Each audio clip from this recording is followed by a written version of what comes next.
ये कहानी है सर, मैंने एनआईटी पटना सर बीटेक किया है मैकेनिकल इंजीनियरिंग से। और मेरे कॉलेज में सर एक एनजीओ चलता था संकल्प, एक ऐसा संकल्प जहां हम लोग क्या करते थे, पटना के आसपास आपको बहुत सा स्लम एरिया है, वहां जितने भी बच्चे थे, चाय वाला का बेचने वाला बच्चा या कोई किसी दुकान पे काम करता, उन बच्चों को हम कॉलेज के बच्चे पैसे कंट्रीब्यूट करके कॉलेज टाइम खत्म होने के बाद फ्री एजुकेशन दिया करते थे। वहाँ बहुत सारे बच्चे इसका पार्ट थे, इस ऑर्गेनाइजेशन का, मैं भी उसका पार्ट था। तो वहाँ मेरे दिमाग में क्लिक किया कि अगर मैंने कल को इंजीनियरिंग के थ्रू इंजीनियरिंग के डिग्री में गया तो मैं क्या करूँगा, बस पैसा अर्न करूँगा, अपना नाम बनाऊँगा, अपना बस वेल्थ बढ़ाऊँगा। लेकिन सोसाइटी के लिए मैंने क्या किया, अब मुझे उस पर रियलाइज हुआ कि हमारे देश में अभी भी गरीबी काफ़ी ज़्यादा है। देश में देखते हैं सबसे बड़ा गरीबी का कारण एजुकेशन नहीं होना है।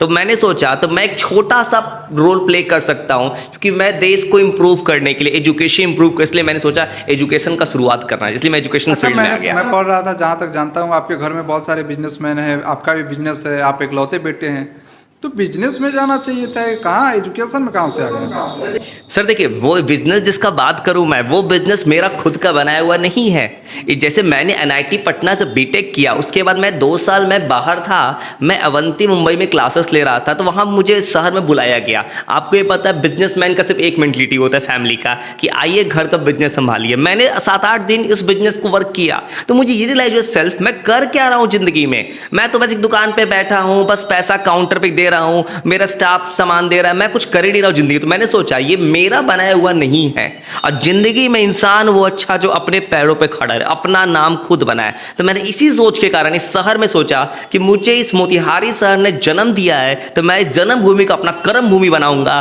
और ऐसा कुछ करके दिखाऊंगा कि मेरा अपना खुद का नाम हो और शहर मुझे विशाल से ज्यादा विशाल सर नाम से पुकारे। यही सोच था मेरा। अच्छा, तो अभी आप 8 से लेकर के 12 तक के बच्चों को पढ़ाते हैं, कितने बच्चे हैं और आपके पास ही बच्चे क्यों हैं? सर मेरे पास एट ए टाइम 100+ बच्चा। मेरा पढ़ाई का एक तरीका होता है, क्वालिटी फोकस करूंगा, क्वांटिटी नहीं।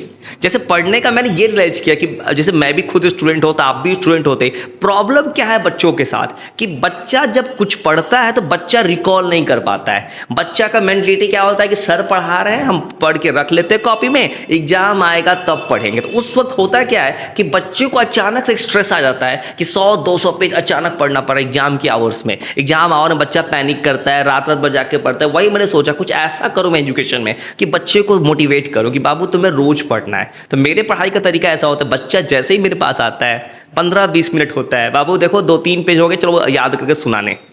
मैं बच्चों को ऑन द स्पॉट याद कराता हूँ। मेरे पढ़ाई का तरीका ऐसा होता है कि जब बच्चा जैसे ही टाइमर लगाता हूँ 2 मिनट का, तो बच्चा कॉपी बंद करता है, बच्चा को ऐसे हाथ के इमेजिनेशन की दुनिया से सारा कुछ मुझे सुना देता है। बच्चा फिर कल आता है, बाबू देखो कल जो पढ़े थे ना, चलो कल सुनाते हैं। इंसान का माइंड इमेजेस को रीड करता है। जब लगातार आप किसी रास्ते जाइएगा तो आपको उस रास्ते कभी भूलिएगा नहीं जिंदगी में। वही मैंने अपनाया कि लगातार कोई टॉपिक किसी बच्चे को देख रहा है, किसी बुक को, तो बच्चा हमेशा याद रखे। इसी चीज को मैं इंप्लीमेंट करता हूँ पढ़ाई के तरीका में अपने।